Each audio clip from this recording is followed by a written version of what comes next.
tributaria. Entonces, esta clasificación entre contribuyentes y responsables por deuda ajena no es una clasificación académica, sino que tiene un sentido dentro de la ley. Y esto es lo que vamos a analizar en el día de hoy.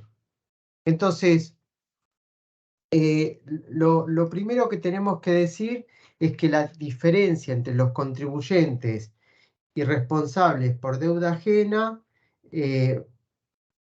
van a ser las que nosotros ahora vamos a citar, pero básicamente tenemos diferencias conceptuales entre ambos términos y además requisitos que debe reunir la norma legal que defina a tal sujeto como contribuyente y a tal otro como responsable. ¿Qué quiero significar con esto? Un contribuyente es tal cuando o el derecho tributario sustantivo lo menciona como tal, por ejemplo, en la ley de IVA, a los que sean habitualistas en la compra-venta de cosas muebles. Ese es el contribuyente, es decir, cuando el sujeto, cuando el derecho sustantivo lo nombra como tal. Pero decíamos que no siempre los contribuyentes están mencionados taxativamente en la norma, porque muchas veces el tributo es tan claro con relación a los sujetos obligados que tal vez ni siquiera lo nombra. Y yo no sé si ustedes recuerdan, pero nosotros nombrábamos como ejemplo de esto a la ley del impuesto a los débitos y créditos bancarios, donde el hecho imponible de esa ley, comúnmente denominada impuesto al cheque, donde el objeto del impuesto era precisamente los débitos y créditos en cuentas bancarias. Y entonces va de suyo que los contribuyentes o los sujetos obligados de ese tributo son los titulares de la cuenta bancaria. Por lo tanto, en ese marco normativo no es importante que la ley los nombre porque fue tan claro respecto del objeto que va de suyo quiénes son los sujetos. Entonces, una diferencia importante, que a la vez constituye un requisito, es que el contribuyente no necesariamente tiene que estar nombrado por la ley cuando el objeto del tributo es lo suficientemente claro para advertir con total nitidez cuáles son los obligados al pago. En cambio, vamos a ver que los responsables siempre tienen que estar nombrados por ley. No hay ninguna excepción, vamos a ver justamente por el alcance de esa responsabilidad, no hay ninguna excepción que sea lo suficientemente elocuente como para que de alguna manera ceda la obligación de que estén nombrados por ley. Entonces, el contribuyente puede no estar nombrado por ley cuando el objeto del tributo es lo suficientemente claro para entender quiénes son los obligados al pago. En el caso de los responsables, siempre tiene que haber una ley que los designe como tal. Pero ahora vamos a ver cuál es la definición de cada uno para entender con mayor amplitud lo que acabo de decir. Los contribuyentes son los sujetos en quienes se verifica el objeto del impuesto, en quienes se verifica el hecho imponible. Así, por ejemplo, el contribuyente en el impuesto al valor agregado, como decíamos, era el sujeto habitualista en la venta de una cosa mueble, siempre que, bueno, esa cosa mueble la venda en el territorio de la nación. ¿Sí? Pero es en quien se verifica el hecho imponible. Por ejemplo, si estamos analizando el impuesto sobre los bienes personales que alcanza los activos que tenga una persona el 31 de diciembre, el dueño de esos activos es el contribuyente, que ustedes recordarán, aquellos que vieron Impuestos 1, que si soy un sujeto residente en el país, estoy obligado a pagar por los bienes que están en el país y en el exterior. Y sin embargo, si soy un sujeto del exterior, solo estoy obligado a pagar por los bienes que están radicados en nuestro país. En cambio, el responsable no es el contribuyente. El responsable es un sujeto que por estar próximo al contribuyente, por estar próximo al contribuyente y por tener el contribuyente una característica particular, que ahora vamos a ver cuál es esa característica, se lo nombra a este sujeto, al responsable, como el obligado al pago del tributo que adeude el contribuyente. Entonces, de nuevo, el contribuyente es la persona en quien se verifica el hecho imponible. En cambio, el responsable es el obligado a pagar el impuesto que adeude el contribuyente. No siempre que haya un contribuyente va a haber un responsable, porque solamente hay un responsable cuando el contribuyente tiene alguna característica particular a la que por esa característica no se le pueda exigir el pago del tributo. Y yo lo voy a ejemplificar para que ustedes lo entiendan con mayor claridad. Por ejemplo, ustedes saben que un menor de edad puede ser sujeto del impuesto sobre los bienes personales. Pensemos que un menor de edad que heredó una fortuna, si heredó una fortuna, por supuesto, él es el titular de los bienes y en tanto supere determinado monto, ese menor de edad es contribuyente del impuesto sobre los bienes personales. Pero como es menor de edad, el Código Civil y Comercial lo nombra como incapaz. Es incapaz porque es menor de edad. Entonces, en ese caso, tiene que existir un responsable justamente obligado a pagar el impuesto que como contribuyente adeude el menor de edad, que en ese caso en general puede ser el padre o la madre, y si no tuviera padre o madre, y por eso es el menor de edad que heredó esa fortuna, tiene que haber un tutor.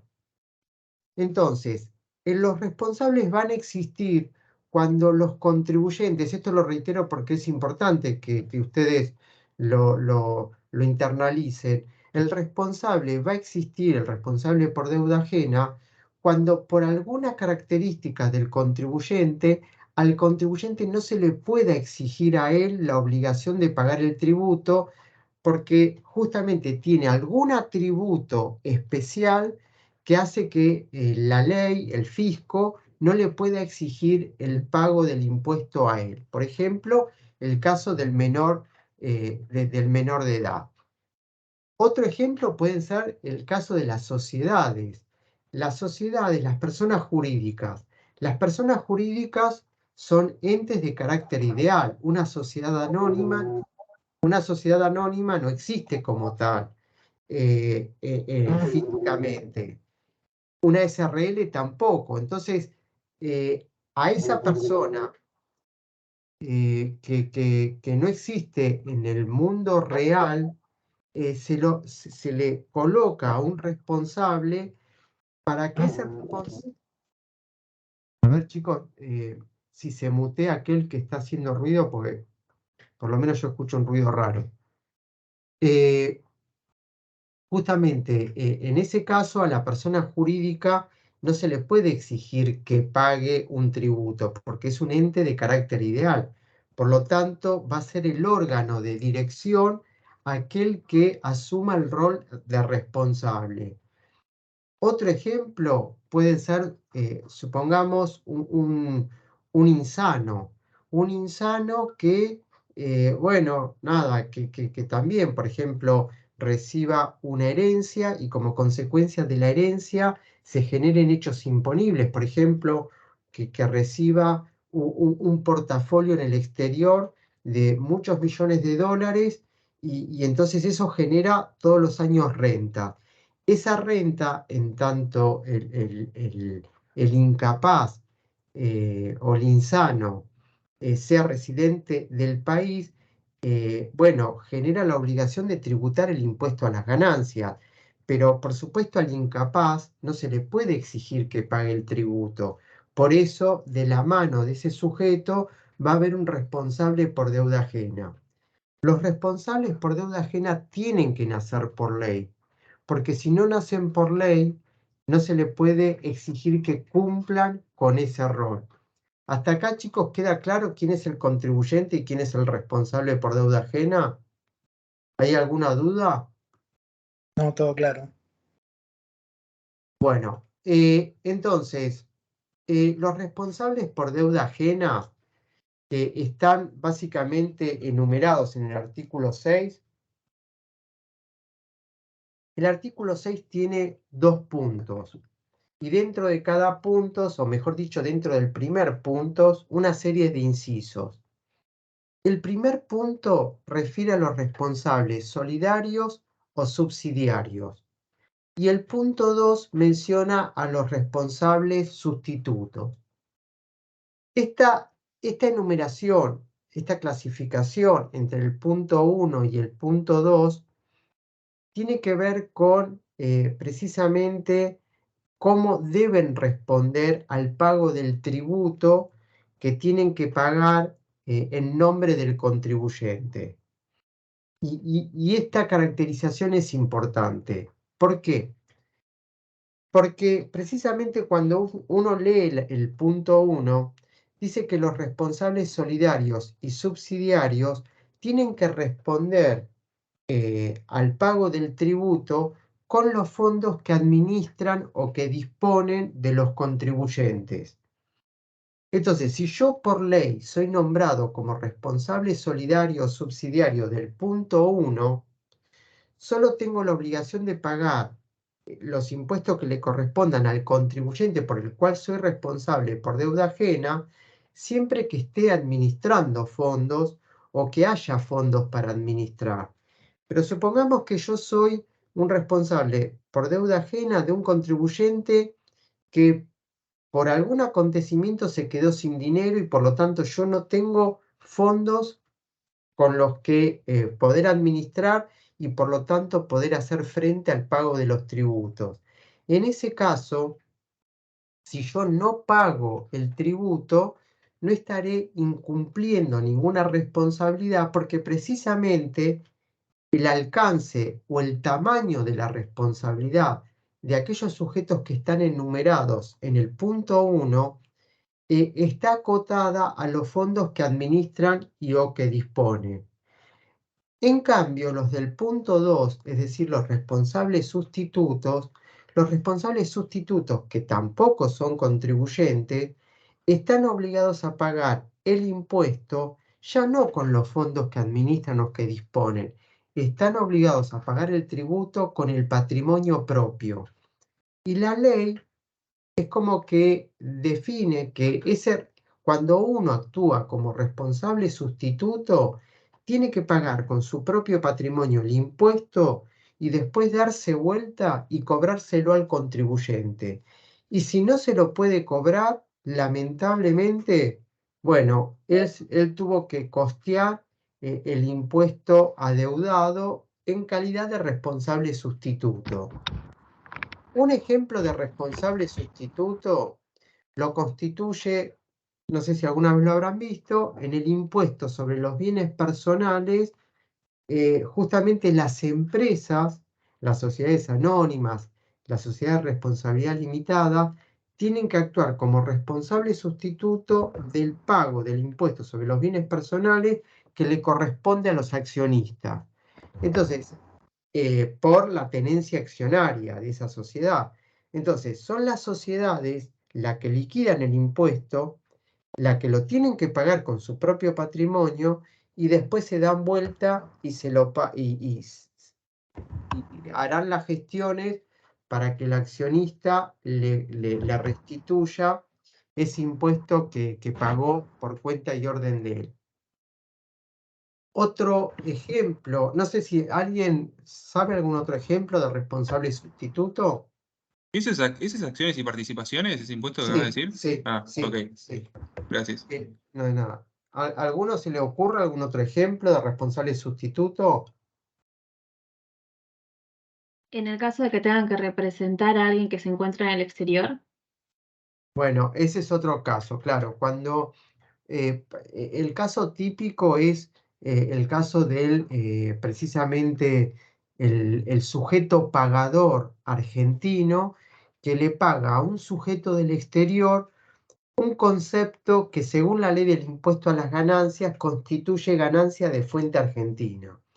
Entonces, ese sujeto que le paga, ese sujeto local que le paga al sujeto del exterior, asume el carácter de responsable sustituto, porque lo tiene que pagar justamente con los fondos con los que va a pagarle al sujeto del exterior, y que supongamos que por alguna razón no, en definitiva, arreglaron de que él se tenía que hacer cargo del impuesto que adeudaba el sujeto del exterior, bueno, lo tiene que pagar con su propio patrimonio. Y si omitió retener, porque por negligente omitió retener, bueno, el fisco le va a exigir que pague el impuesto con su propio patrimonio. En general, vamos a ver que la ley, tal vez a ese carácter, a ese caso, lo encuadra dentro del punto 1, pero en los hechos, en la práctica, ese supuesto es un supuesto de responsable sustituto, porque sustituye al sujeto del exterior de manera plena. Ahora bien, cuando uno de alguna manera está en el artículo 6 y analiza los responsables incluidos en el punto 1, bueno, aparecen muchos supuestos que claramente no los vamos a ver uno a uno porque son varios. Pero en todos los casos, fíjense en que se trata de que la existencia del responsable por deuda ajena está definido por ley, está definido y y justamente aparece cuando el verdadero contribuyente tiene alguna limitación, ya sea esa limitación por ley o por las características propias del contribuyente. Fíjense, en el primer supuesto están los cónyuges cuando el otro está cumpliendo prisión o está condenado o está recluido, lo que lleva a la inhabilitación absoluta. Pero si ese sujeto tiene bienes y esos bienes generan ganancias, o ese sujeto tiene que pagar bienes personales, bueno, el contribuyente es el que está preso, pero el responsable obligado a pagar el impuesto es el cónyuge que administra los bienes del que de alguna manera está inhabilitado.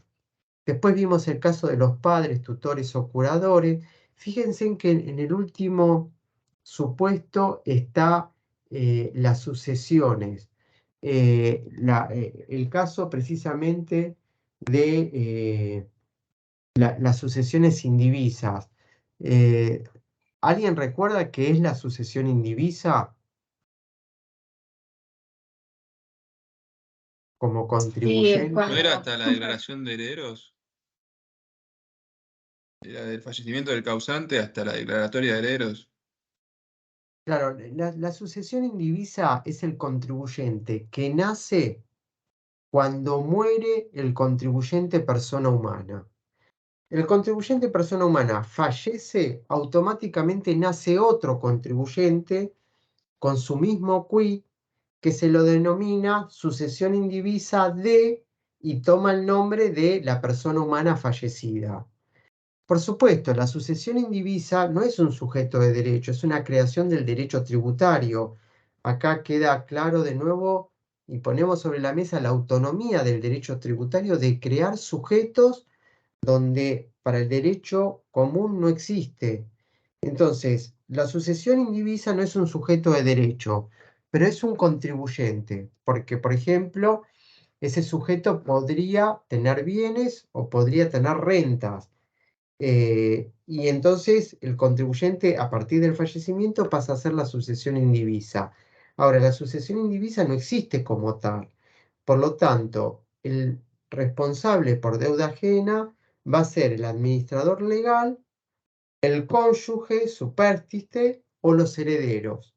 Alguno de ellos va a ser el responsable ante la AFIP de pagar los impuestos que se generen en cabeza de la sucesión indivisa. Bueno, después está el caso de los directores, gerentes y demás representantes, que son personas humanas que están de alguna manera representando el órgano de dirección de un ente de existencia ideal, o administradores de patrimonios de afectación, como pueden ser los fideicomisos, o cualquier otro patrimonio a los que las leyes tributarias le asignen la calidad de sujeto pasivo. Por ejemplo, nosotros vimos en el impuesto al valor agregado que entre los sujetos que nombraban impuesto al valor agregado estaban las uniones transitorias de empresas o los agrupamientos de colaboración empresaria. Esos son sujetos para el IVA, pero en verdad no son sujetos que existan para el derecho de fondo. No son sujetos capaces de contraer obligaciones o susceptibles de tener derechos. Son creaciones propias del derecho tributario. Y fíjense en cómo la ley del IVA crea a las UTE, a las uniones transitorias de empresas, o las ACE, a los agrupamientos de colaboración empresaria, y por lo tanto en esos casos tiene que haber un responsable por deuda ajena, porque básicamente la UTE es un contrato. Entonces, ahí sí tenemos que remitirnos para ver si alguien es contribuyente o no a la ley del tributo. Pero después tenemos que remitirnos a la ley de procedimiento para saber quién es el obligado a pagar el tributo que adeude ese sujeto que no existe como tal en los códigos de fondo. Bueno, y después aparecen otros más, yo les pido que lo lean. Ahora, un tema muy interesante en este punto, en este capítulo, es el alcance de la responsabilidad que tienen los responsables por deuda ajena. Porque queda claro que yo, como persona humana y a la vez contribuyente, estoy obligado a pagar el impuesto que como contribuyente me corresponde, y si no lo hago, el fisco tiene las suficientes atribuciones otorgadas por ley para atacar mi patrimonio y cobrarse lo que le corresponde. El tema es, bueno, ¿qué sucede si un contribuyente tiene de la mano a un responsable por deuda ajena y el responsable por deuda ajena no paga el tributo que adeuda al contribuyente? Bueno, y acá lo que tenemos que entender es que de acuerdo al tipo de responsabilidad que tenga el responsable por deuda ajena, el fisco va a poder o no atacar el patrimonio del responsable por deuda ajena. Van a ver que hay supuestos en donde el fisco no solo tiene la facultad de atacar el patrimonio del contribuyente, sino también tiene la facultad de atacar el patrimonio del responsable por deuda ajena. Por eso es importante que nosotros, como contadores, cuando estemos asesorando a un responsable por deuda ajena, tenemos que decirle, mirá que por tu rol, si el contribuyente no pagara los impuestos, puede ser que, dependiendo del tipo de responsabilidad que asuma, el fisco intente atacar tu patrimonio para cobrar el impuesto adeudado. Entonces, así es como que aparecen en los responsables por deuda ajena, considerando la intensidad que tiene la responsabilidad, aquellos que son responsables solidarios, aquellos que son responsables subsidiarios y aquellos que tienen responsabilidad sustituta. Si uno lee el copete del artículo 8, que habla de justamente la responsabilidad que tienen los sujetos mencionados en el artículo 6, que son los responsables por deuda ajena, van a ver que ese copete habla de la responsabilidad. Si ustedes tienen, por ejemplo, la versión de Repar, que Repar va subtitulando los artículos, van a ver que en el artículo 8 incluso dice responsables en forma personal y solidaria. Y pareciera que ese copete, ese título, pareciera estar calificando la intensidad de la responsabilidad. Pero vamos a ver que no en todos los casos que nombra este artículo 8, la responsabilidad es solidaria. Van a ver que hay supuestos también de responsabilidad subsidiaria. Entonces la pregunta que se impone es, bueno, pero ¿cuándo vamos a estar frente a un responsable solidario, subsidiario o sustituto? ¿O qué los distingue uno del otro? Bueno, básicamente se distinguen entre sí, primero porque está establecido por ley, pero en segundo lugar tiene que ver con el recorrido que tiene que hacer el fisco para cobrar el impuesto eh, atacando el patrimonio del responsable. ¿Qué significa esto? Por ejemplo, si yo tengo responsabilidad solidaria con el contribuyente, es decir, yo soy responsable por deuda ajena, y mi responsabilidad como deuda ajena, según la ley, es de responsabilidad solidaria, significa que la AFIP puede elegir a quién atacar para cobrar el tributo. Podría elegir, si tuviéramos responsabilidad solidaria, entre ir a atacar al contribuyente o atacar al responsable. ¿Por qué? Y bueno, porque al ser solidarios, ambos estamos puestos en un mismo pie de igualdad. Y la AFIP lo que no podría hacer es atacar a los dos al mismo tiempo o cobrarle a los dos.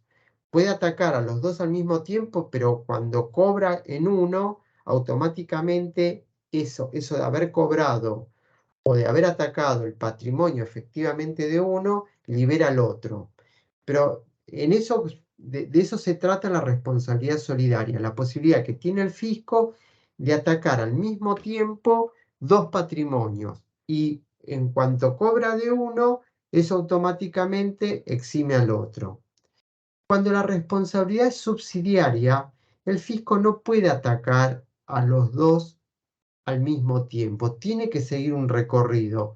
Primero tiene que ir contra el contribuyente y cuando por alguna circunstancia el contribuyente quede intimado de pago y no pague, recién frente al no pago, luego de la intimación al contribuyente, el fisco puede atacar subsidiariamente al responsable. No, a ver, esto es importante, no significa que AFIP tiene que agotar la posibilidad de cobrarle al contribuyente. El fisco intima de pago al contribuyente y si el contribuyente no responde con el pago, a los 15 días hábiles de haber notificado al contribuyente de que pague, queda posibilitado de ir contra el responsable por deuda ajena también. Y el último caso es la responsabilidad sustituta, donde el fisco va a ir en primer lugar contra el responsable y dependiendo de la obligación, es posible que pueda ir contra el contribuyente si es que el responsable no paga.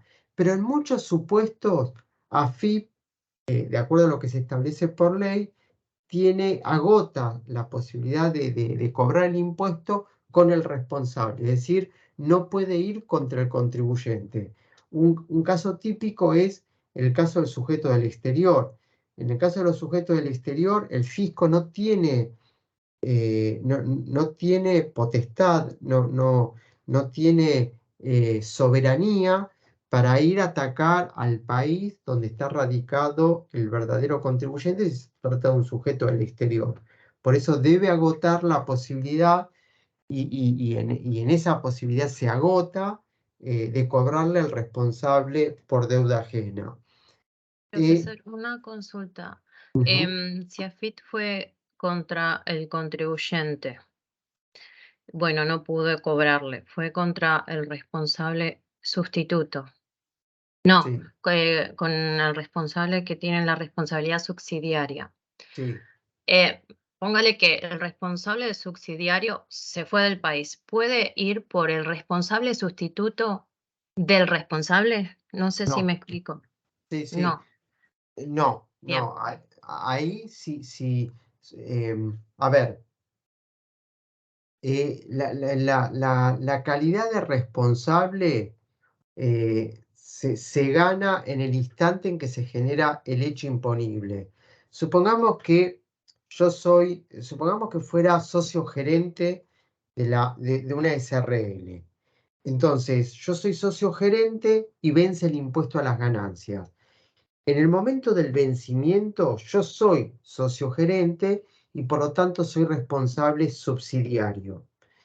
En ese momento, si no, la empresa no paga, yo tendría que pagar el impuesto adeudado, salvo que acredite cierta circunstancia que ahora la vamos a ver. Pero si yo no pagué y supongamos me fui al exterior, el responsable sustituto no está obligado a pagar con su propio patrimonio las responsabilidades que yo tenía como responsable por deuda ajena. Yo entiendo que no. Además, la responsabilidad sustituta queda circunscripta a determinados impuestos. Por ejemplo, supongamos que yo me voy del país. Yo tengo que nombrar un responsable sustituto para ganancias y tengo que nombrar un responsable sustituto para bienes personales. Pero la responsabilidad sustituta se circunscribe a esos impuestos y por determinados actos, no es ilimitado. ¿Sí? ¿Entendió, Nancy? Sí, sí, sí, entendí. Gracias. No, de nada. Bueno, dicho esto, por supuesto que uno se puede preguntar, bueno, pero ¿en qué casos tengo responsabilidad solidaria? ¿En qué casos subsidiaria? ¿Y en qué casos sustituta? Bueno, esto lo va a nombrar la ley. Y no lo nombra con estos términos, no dice sos responsable subsidiario, sos responsable solidario, pero sí la ley va a graficar a quién tiene que atacar el fisco en primer lugar y en segundo lugar o al mismo tiempo. Entonces, dependiendo de cómo se formule el ataque que el fisco tiene que hacer, uno automáticamente tiene que saber, bueno, acá estamos ante un evento de responsabilidad subsidiaria, acá estamos ante un evento de responsabilidad sustituta porque el único obligado al pago es el responsable. Acá estamos ante un evento de responsabilidad solidaria porque el fisco puede atacar a todos al mismo tiempo. Y entonces nos vamos a dar cuenta del tipo de responsabilidad por la descripción que haga la norma. Y acá la Corte Suprema en esta causa, que es Bozano Raúl José, fíjense en que no es una causa tan vieja, es del año 2014, lo que dice es justamente, el fisco no tiene que agotar lo que dije hace un rato, el fisco no tiene por qué agotar la posibilidad de cobrarle al contribuyente. En cuanto intima la deuda al contribuyente, aun cuando esa deuda no esté firme, está posibilitado por ley de atacar el patrimonio del responsable, salvo que el responsable acredite que por las circunstancias que rodearon el caso, bueno, no se le puede adjudicar esa responsabilidad surgida por ley, que ahora vamos a ver cuáles son esos supuestos. Pero digo, lo importante de esta causa Bozano es que la Corte Suprema marcó como momento a partir del cual la AFIP puede atacar al responsable a partir de que se cumplan los 15 días hábiles luego de haber intimado al contribuyente. Si el contribuyente a partir de esos 15 días hábiles no responde con el pago, el fisco queda autorizado para iniciar el proceso tendiente a cobrarle al responsable por deuda ajena. Entonces, en todos estos casos en todos los casos enumerados en el punto 1, del A al E, esos son casos de responsabilidad subsidiaria. Porque fíjense, ¿por qué digo que es de responsabilidad subsidiaria? Porque si uno lee el punto 1, el artículo 6.1, dice que están obligados con los recursos que administran, perciben o disponen como responsables del cumplimiento de la deuda tributaria de sus representados, en la forma y oportunidad que rijan para aquellos o especialmente que se fijen para tales responsables. Y después, cuando uno sigue leyendo y llega hasta el artículo 8, el artículo 8, que refiere precisamente en el inciso A todos estos que están en el punto 1, dice, responden con sus bienes propios, es decir, los responsables por deuda ajena, ¿no?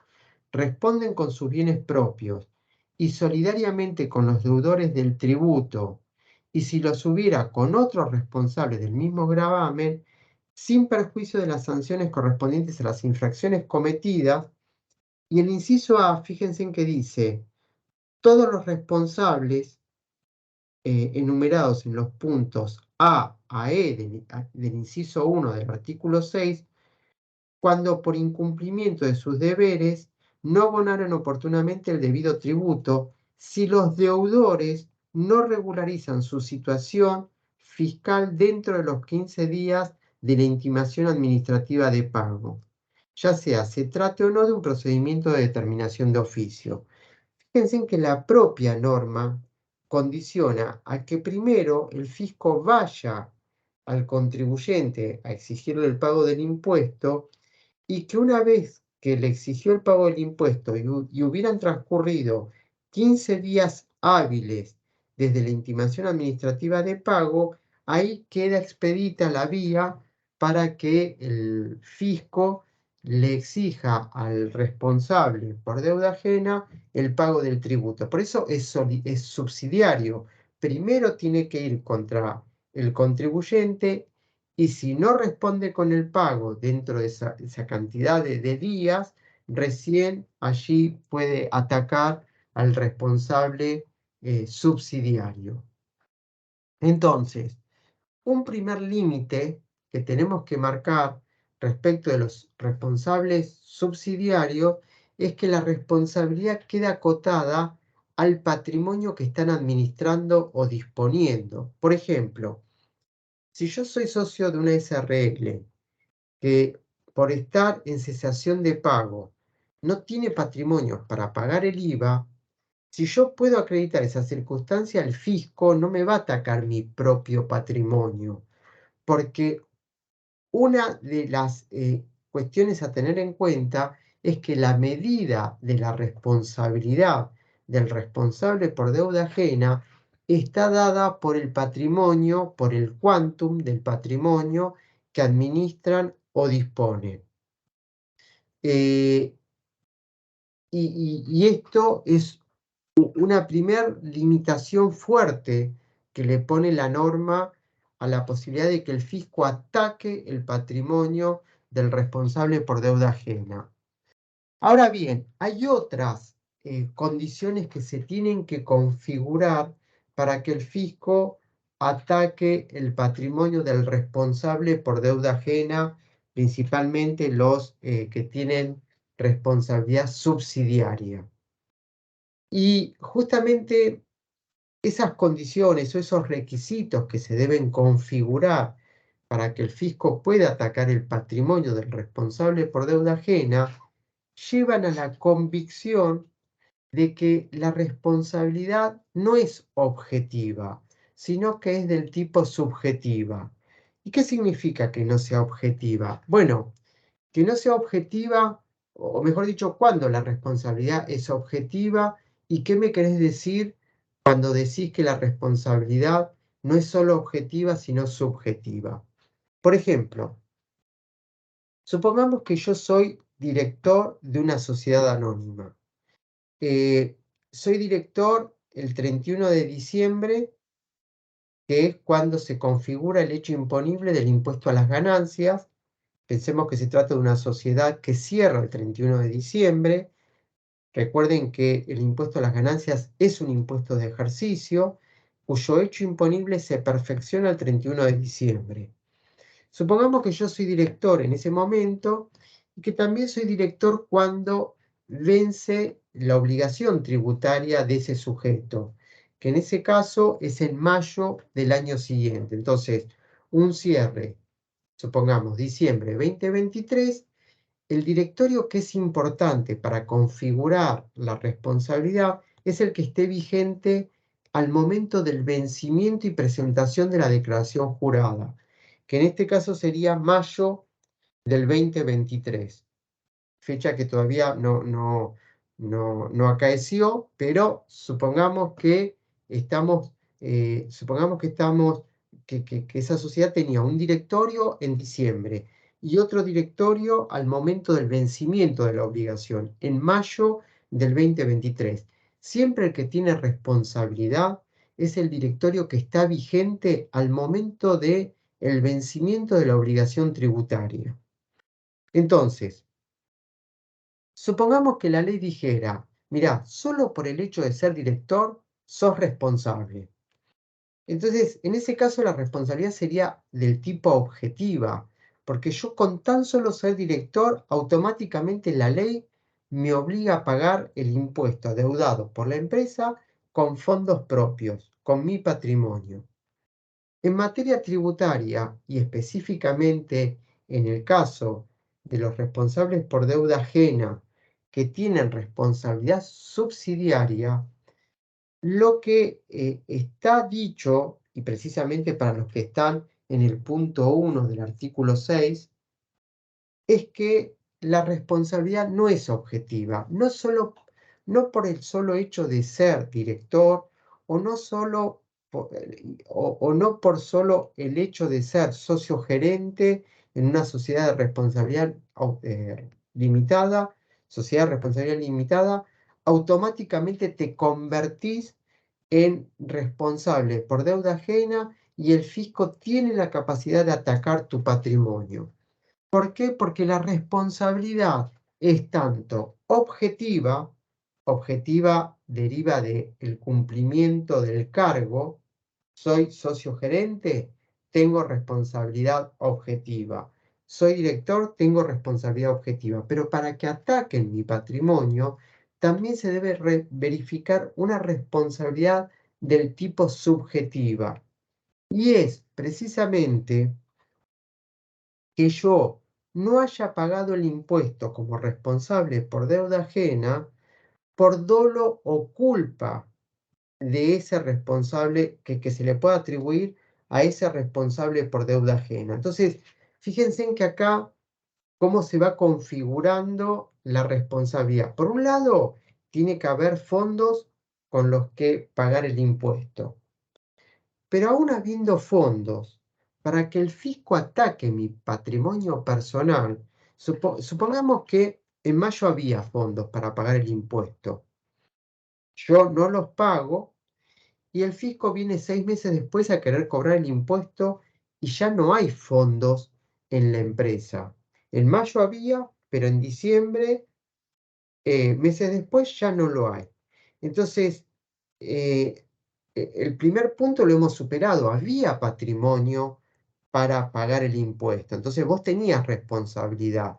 Ahora, para que esa responsabilidad autorice al fisco a atacar tu propio patrimonio, porque ya en diciembre el contribuyente no tiene patrimonio y entonces por lo tanto quiere cobrar el impuesto de alguien, justamente no solo se va a analizar el carácter objetivo, es decir, el hecho de que yo hubiera cumplido o esté en ejercicio de funciones en mayo, sino que yo hubiera dejado de pagar con esos fondos, ya sea por culpa o dolo. Entonces, lo primero que tenemos que entender, y después vuelvo sobre esto, es qué significa dolo y qué significa culpa. El dolo se representa o o se le puede imputar a una persona cuando hay una intención detrás de la conducta o del acto que está desplegando.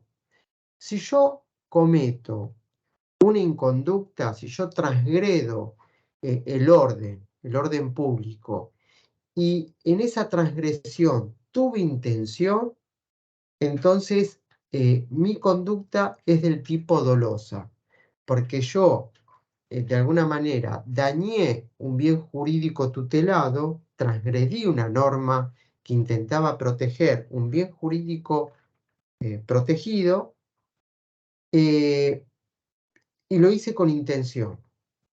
En cambio, la culpa es precisamente aquella conducta que sin tener intenciones de dañar, por negligencia o por impericia, uno comete el daño. Supongamos que yo soy el director de esa sociedad anónima, pero soy un desvolado. Es decir, soy un tipo súper negligente, actúo con impericia y se me pasa a pagar el impuesto. Bueno, yo ahí no pagué el tributo, no por dolo, ¿no? Yo no tuve la intención de no pagar, pero sí me van a adjudicar culpa, porque la culpa es la conducta que sobreviene en el torpe. Es decir, la persona torpe opera en el derecho penal a través de la culpa, no de la culpa que conocemos en el ámbito psicológico, sino de la culpa entendida en el ámbito penal. Uno actúa a través del dolo o la culpa. La culpa es cuando se adjudica la existencia de un ilícito, no por haber tenido intención, sino por haber obrado con una conducta culposa.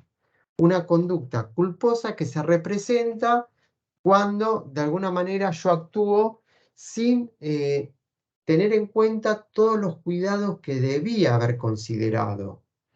Por ejemplo, si yo salgo a manejar con un coche que no conozco y no sé si de alguna manera funcionan los frenos y por eso atropello a una persona, seguramente a mí no me van a adjudicar dolo porque yo podré demostrar que yo no tuve intención de atropellar y de causarle daño a la persona que atropellé, pero sí me van a adjudicar culpa porque yo actué sin la debida diligencia, no de alguna manera administré todas las cuestiones que debía administrar para tener un obrar con la pericia que exigía el cumplimiento de ese deber. ¿Se entiende, chicos, la diferencia entre dolo y culpa? Porque estos son términos que nos van a acompañar de acá en más hasta que terminemos la materia. ¿Se entiende? Sí. Sí, Sí, sí. Sí, profe. Sí, sí. Bueno, entonces, si yo actúo con dolo o culpa en mi cargo y como consecuencia de eso no pago un impuesto, siendo que había fondos para administrar, si el contribuyente no paga cuando se lo intima, automáticamente el fisco puede atacar mi patrimonio personal. Supongamos que yo en esta misma compañía era director en mayo del 2020. Ahora el fisco determina de oficio el periodo fiscal 2020, supongamos que lo está determinando ahora en el 2023, y el directorio es otro. Entonces el directorio dice, mira, no vamos a pagar esta determinación de oficio, vamos a apelarla al tribunal fiscal y después la vamos a apelar a la justicia. ¿Qué va a hacer el fisco automáticamente? Va a determinar de oficio a ese contribuyente, pero cuando le intime al pago, ese contribuyente no va a pagar porque precisamente el nuevo directorio va a apelar al Tribunal Fiscal.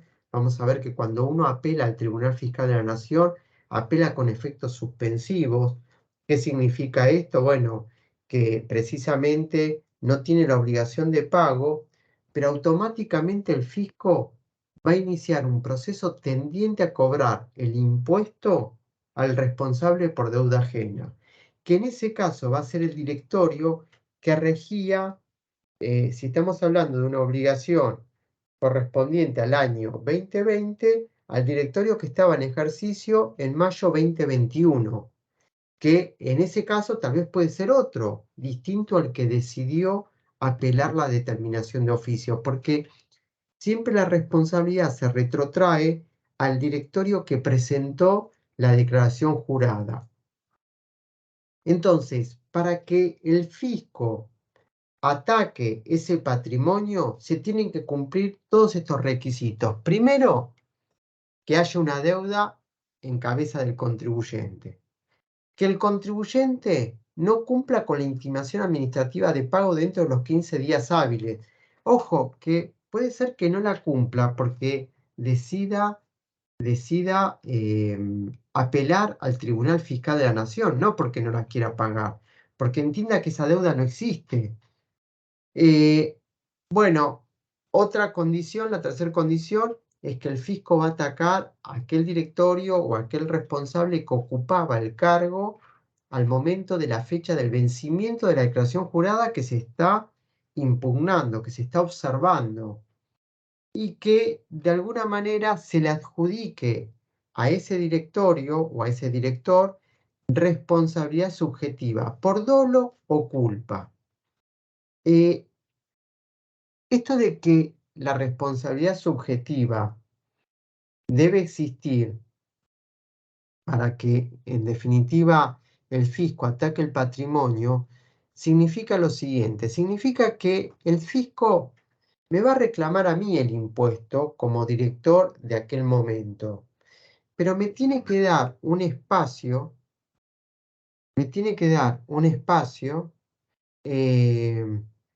precisamente para acreditar que ese incumplimiento no se debe a una conducta dolosa o culposa de mi parte, es decir, que existe un hecho tal vez ajeno a mi conducta que sobrevino, que yo no lo pude administrar y como consecuencia de ese hecho, que puede ser un hecho fortuito de fuerza mayor, bueno, me vi en la imposibilidad de pago. Miren, pensemos en la época de la pandemia. Pensemos de que de un momento para el otro muchas actividades dejaron de tener ingresos. Por ejemplo, pensemos en, digo cualquier cosa, de un peluquero. El peluquero, de un día para el otro, si cumplía con la cuarentena, dejó de tener ingresos.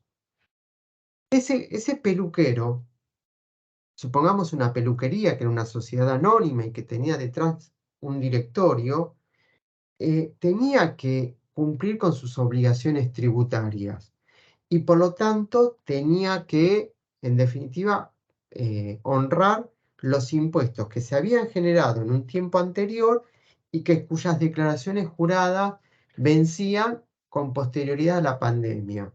Había muchos sujetos que en ese momento no tenían la plata para pagar, porque de un día para el otro dejaron de trabajar y que la poca plata o la mucha plata que tenía, tal vez las destinaban para pagar salarios. Entonces tenían que elegir entre pagar impuestos o pagar salario. Entonces, ahí claramente muchos pudieron demostrar que el incumplimiento no sobrevenía por una conducta dolosa, por una conducta con intención de no pagar un impuesto, o por una conducta culposa, por una conducta que de alguna manera actuaba de manera, si se quiere, negligente. Tenía que ver con un hecho que sobrevino, con un hecho que era ajeno a la voluntad de la persona y con un hecho que era fortuito de fuerza mayor. ¿Se entiende, chicos, el ejemplo? Entonces, bueno, acá no basta con haber cumplido el cargo de director, porque la responsabilidad es tanto objetiva como subjetiva. Deben haber administrado fondos. Es importante el rol que cumple. Supongamos que somos varios los directores. Supongamos somos un directorio de 5 personas. el fisco puede atacar a los 5 directores. Uno es presidente y otros 4 son directores titulares. El fisco puede atacar a los 5 al mismo tiempo. Pero tal vez alguno diga, mirá, yo no era responsable de la administración, yo era director, pero mi responsabilidad en el directorio se circunscribía a las cuestiones técnicas del producto que nosotros producíamos. Por supuesto, todo lo que uno diga en el ámbito de una discusión como esta lo tiene que probar. Por lo tanto, tiene que, de alguna manera, acercar pruebas que de manera objetiva pueda acreditar que realmente sí, no era un director que tenía injerencia en determinar qué obligación se pagaba o qué obligación no se pagaba. Entonces, no solo es importante el cargo que cumple, sino el rol dentro de ese cargo. Porque si son muchos directores, seguramente algunos sí. O sea, lo que no puede pasar es que los 5 digan, ah, nosotros no éramos responsables de la administración, porque al menos el presidente lo es. No se pueden excusar los 5, pero tal vez 4 sí se pueden excusar y dejar la responsabilidad exclusivamente circunscripta en aquel que tomaba las decisiones de pagar o no pagar un impuesto. Entonces, bueno, acá uno puede demostrar que fue la sociedad que los colocó en situación de incumplimiento porque la sociedad no tenía fondos, por ejemplo. Pensemos en una sociedad que está en un concurso preventivo. Bueno, seguramente es la sociedad que coloca al director en una situación de incumplimiento. Bueno, el director debió estar en ejercicio en la época, es casi lo mismo que dijimos con anterioridad. Y uno puede decir, bueno, esa deuda no existe, ¿no? Yo cumplo con todas las condiciones, pero voy a demostrar que esa deuda no existe. Y eso también es un elemento con el que uno de alguna manera puede discutir. Ahora bien, ¿cuál es el recorrido o la hoja de ruta que tiene que seguir el fisco para atribuir la responsabilidad por deuda ajena? Primero tiene que notificar, tiene que intimar al contribuyente, ya sea, tiene que notificar de pago o intimar de pago al contribuyente, ya sea luego de un proceso de determinación de oficio o por el solo hecho de no haber pagado un impuesto y no es necesario la determinación en ese caso. Tiene que haber primero una intimación de pago al verdadero contribuyente. Una vez transcurridos los 15 días hábiles, luego de notificada la intimación de pago, recién ahí el fisco puede atacar al responsable por deuda ajena. Y para atacarlo, necesariamente tiene que iniciar el proceso de determinación de oficio. Vamos a ver que para que el fisco le reclame deuda al contribuyente, no necesariamente en todos los casos tiene que iniciar el proceso determinativo de oficio, no necesariamente. Pero para exigirle el pago al responsable por deuda ajena, en todos los casos tiene que iniciar el proceso determinativo de oficio. Ahora, para ejecutar al responsable, es decir, en este trámite de determinación de oficio al responsable por deuda ajena, se van a ventilar muchas cosas. Primero, si la deuda existe. Segundo es, lo que seguidamente se va a ventilar es si el responsable por deuda ajena actuó por culpa o dolo. También se va a ventilar seguramente si había fondos para pagar esa suma, pero lo cierto es que el fisco, todo eso se va a discutir, no va a atacar el patrimonio de ese responsable por deuda ajena hasta tanto se resuelva la situación del contribuyente. ¿Qué significa? Si el contribuyente apeló al tribunal fiscal y lo hizo con efectos suspensivos, el fisco va a iniciar el proceso determinativo de oficio también al responsable por deuda ajena, pero no va a poder atacar el patrimonio hasta tanto no se resuelva la causa en el Tribunal Fiscal de la Nación. Esto tal vez sea difícil de entenderlo en estas instancias, lo van a entender con mayor plenitud cuando veamos el proceso determinativo de oficio y veamos cómo se actúa en el Tribunal Fiscal. Yo quiero que por ahora se queden exclusivamente con que para iniciar o adjudicar la responsabilidad por deuda ajena, el fisco tiene que iniciar sí o sí al responsable por deuda ajena el proceso determinativo de oficio. Que no es así con los contribuyentes. Hay supuestos en los cuales el fisco puede reclamar deuda sin necesariamente tener que determinar de oficio en cabeza del contribuyente, que eso también lo vamos a ver más adelante. Bueno, esto ya lo vimos, lo paso. Después, otros responsables por deuda ajena son los síndicos. Los síndicos para que sean los síndicos de las sindicaturas, ¿no? de las empresas que están concursadas o que están quebradas. Esto apunta más a los síndicos de concurso, porque las que quiebran apunta a los liquidadores, que son los otros supuestos que están previstos en la norma.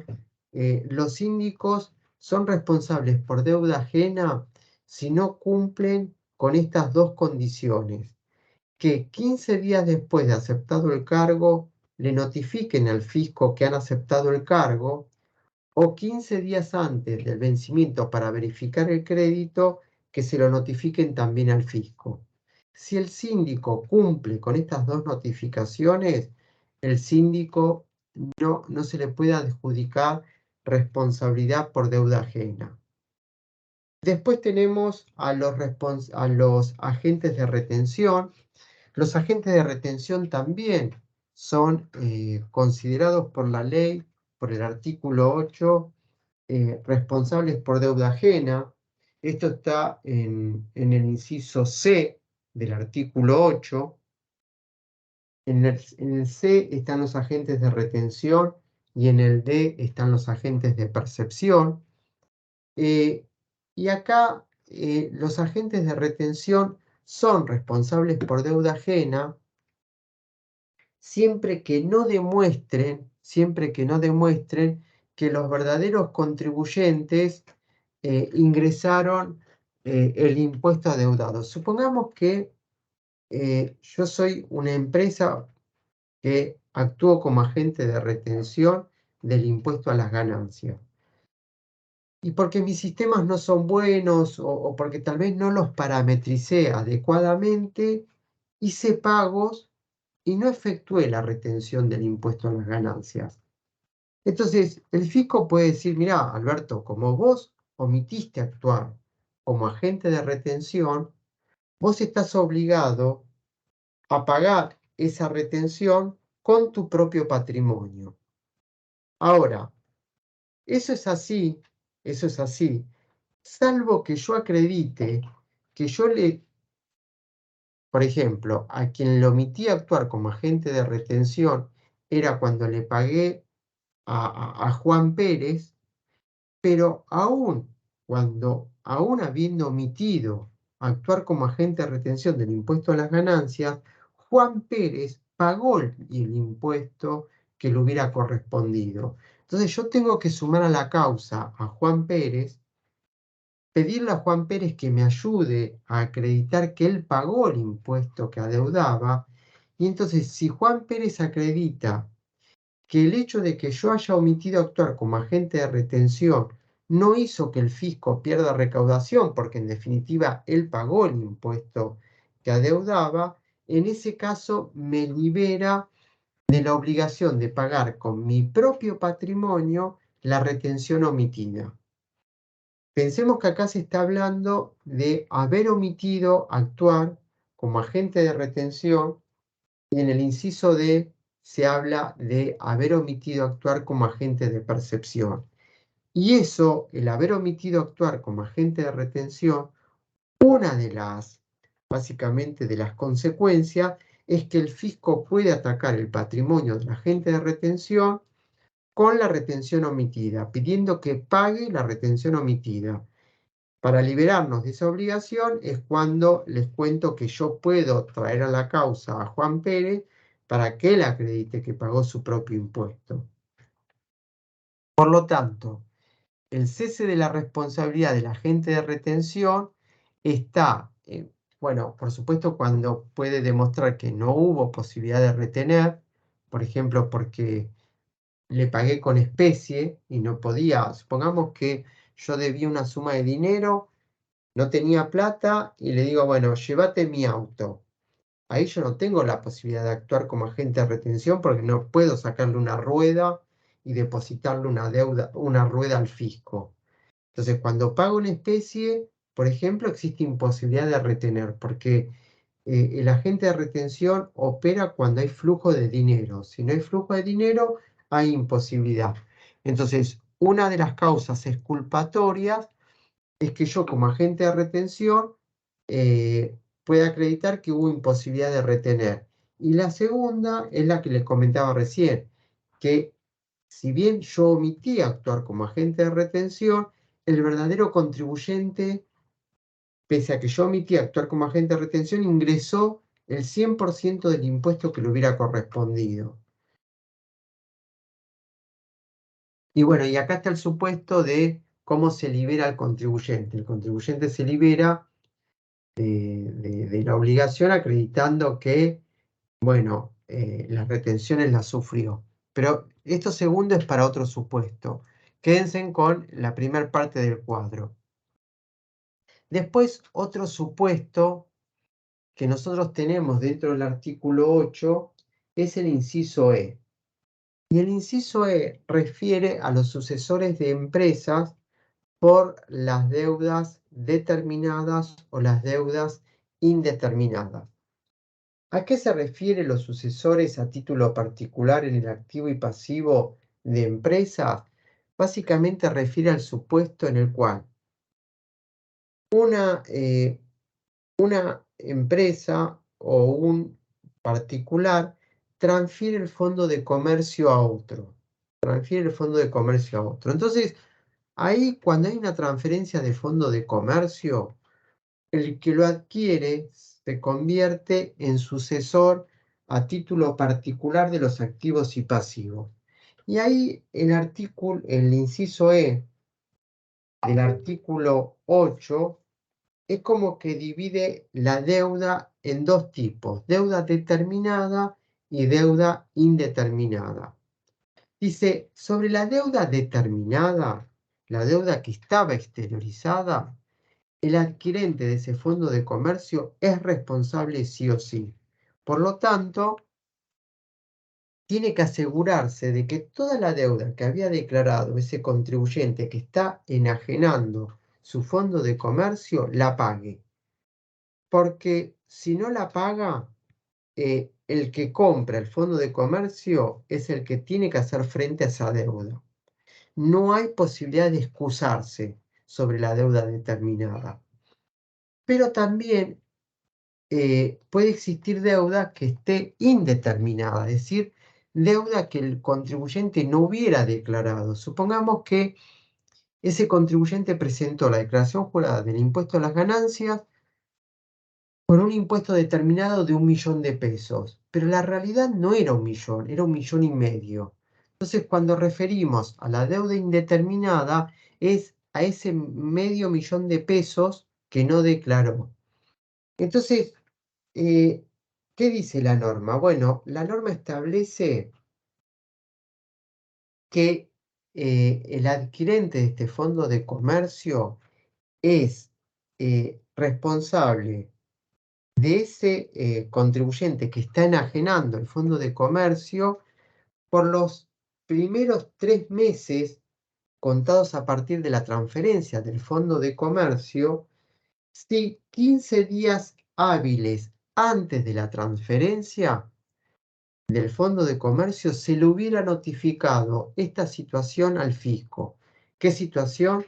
La situación de que se va a transferir el fondo de comercio. Entonces, supongamos que yo quiero adquirir un fondo de comercio o un cliente mío quiere transferir un fondo de comercio y me dice, Alberto, ¿qué pasos tengo que seguir para que no me hagan responsable de las deudas fiscales que podía tener este fondo de comercio que estoy adquiriendo? Bueno, uno les dice, mira, por la deuda que está declarada, te tenés que asegurar que el contribuyente la pague. ¿Cómo te asegurás? Diciendo que vos, antes de pagarle el precio, vos vas a depositarle al fisco todas las obligaciones que este contribuyente había exteriorizado y que no las tenía pagas. Entonces, con los fondos que le vas a pagar, con la plata que vas a comprar ese fondo de comercio, primero pagá la deuda que ese fondo de comercio tenga con el fisco nacional. Con respecto a la deuda que no está determinada, 15 días hábiles de celebrado el contrato de compraventa, supongamos que el contrato de compraventa se celebraba hoy 10 de abril. Vos tenés que contar 15 días hábiles previo y en esa fecha notificarle al fisco nacional diciéndole, mira, el día 10 de abril se va a llevar a cabo la compraventa del Fondo de Comercio de Juan Pérez. Te aviso porque yo quiero cesar en la responsabilidad solidaria por las deudas no determinadas a los 3 meses contados a partir del 10 de abril. Entonces, del 10 de abril y por el plazo de 3 meses, que ustedes saben que cuando el Código Civil dice cómo contar los plazos, dice, si son en días, fíjate si la ley habla de días hábiles o días corridos. Ya dijimos que en materia tributaria, si no dice nada, son hábiles los días. Pero ¿qué pasa si la ley o la norma refiere a meses o a años? Acá dice 3 meses. ¿Existe la posibilidad de 3 meses hábiles? No.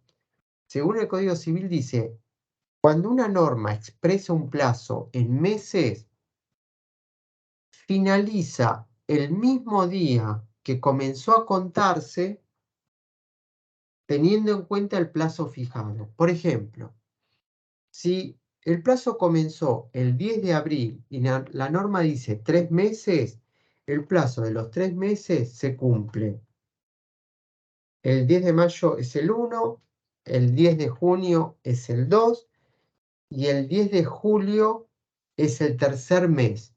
Es decir, finaliza el mismo día en el que se comenzó a contar, pero considerando el plazo que debía contarse. En este caso, el 10 de abril comienza a contarse, el 10 de julio se cumple los 3 meses en donde yo como sucesor dejo de tener responsabilidad sobre la deuda indeterminada o mejor dicho, no declarada.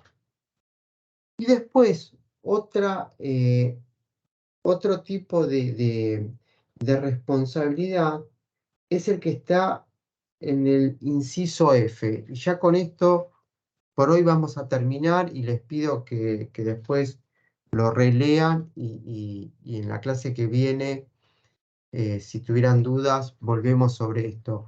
Este es un tema, si se quiere, duro, difícil tal vez de internalizar en una sola clase. Por eso es importante que lo lean y después volvemos sobre las dudas.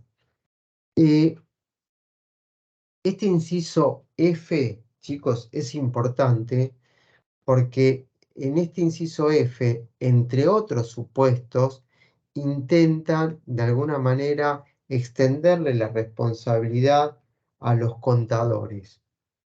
¿Qué dice a los contadores, a los abogados, a los terceros que faciliten por su culpa o dolo la evasión del tributo? ¿Qué dice el inciso F?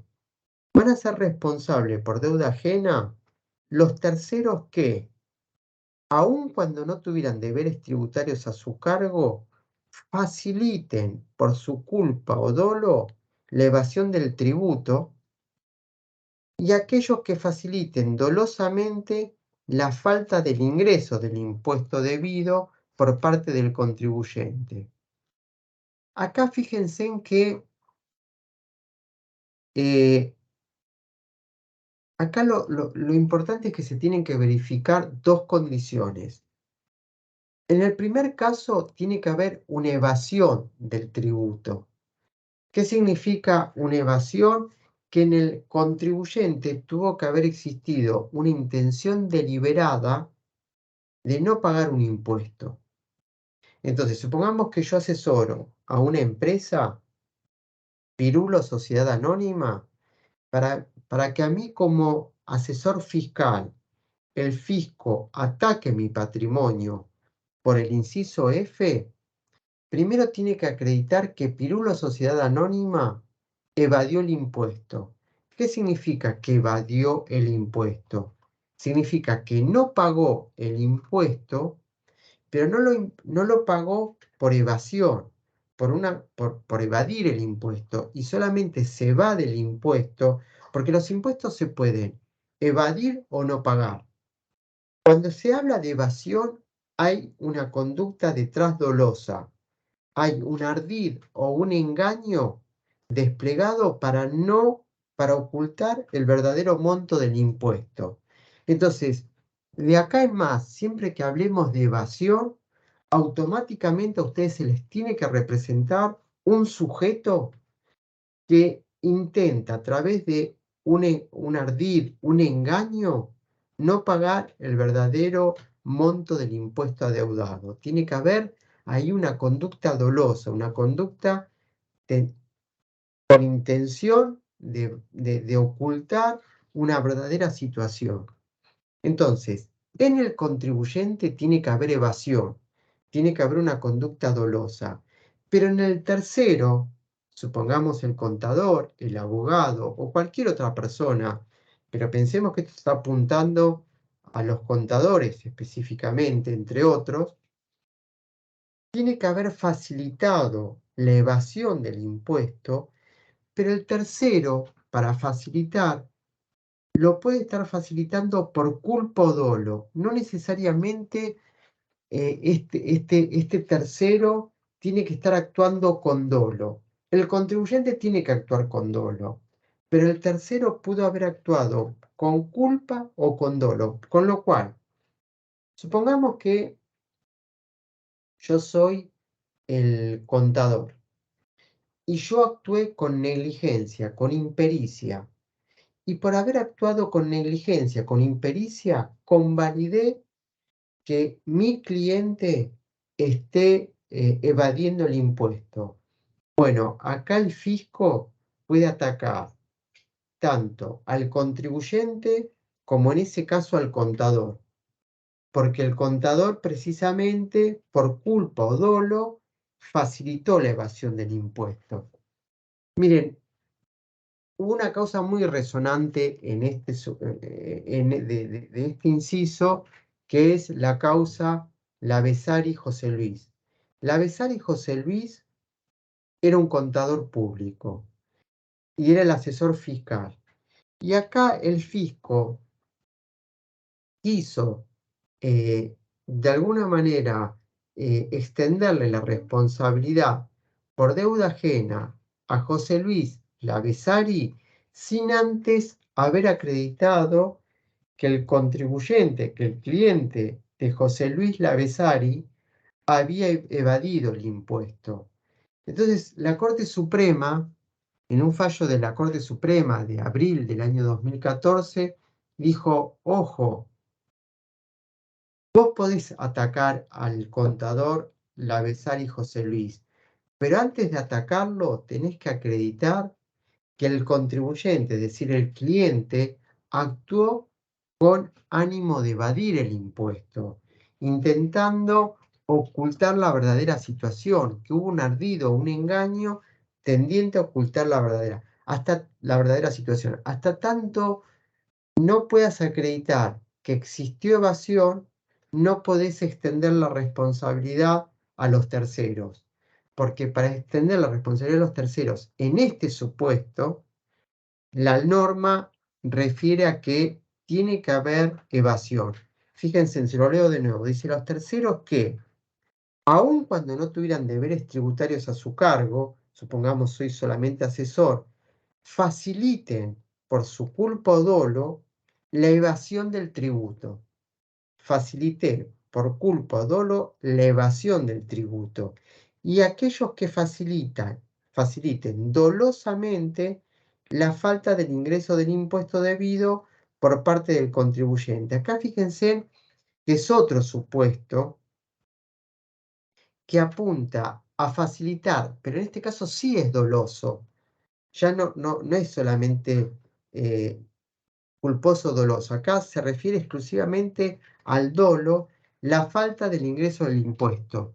Acá es el supuesto en donde yo, por ejemplo, como tercero, le declaro dolosamente retenciones o percepciones que eran inexistentes en cabeza del contribuyente. Entonces, yo ahí estoy dolosamente, porque lo estoy haciendo con intención de que mi cliente pague menos, inventando, por ejemplo, retenciones o percepciones que no tuvo.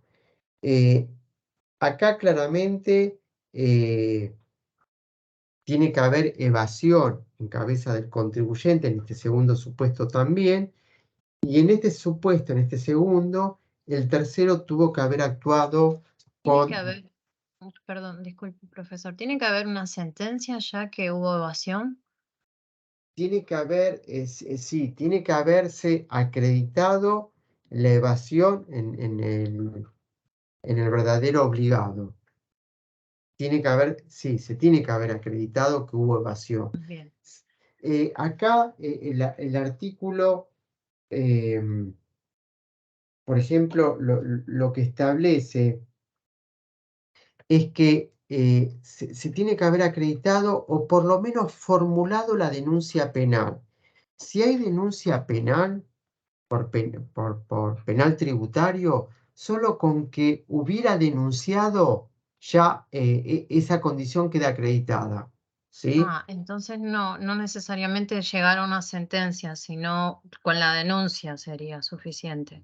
Claro, acá depende dónde se esté discutiendo la cuestión. Si se está discutiendo solo, porque ustedes van a ver en el futuro que para que exista denuncia penal, el monto evadido tiene que superar determinado umbral objetivo, determinado monto.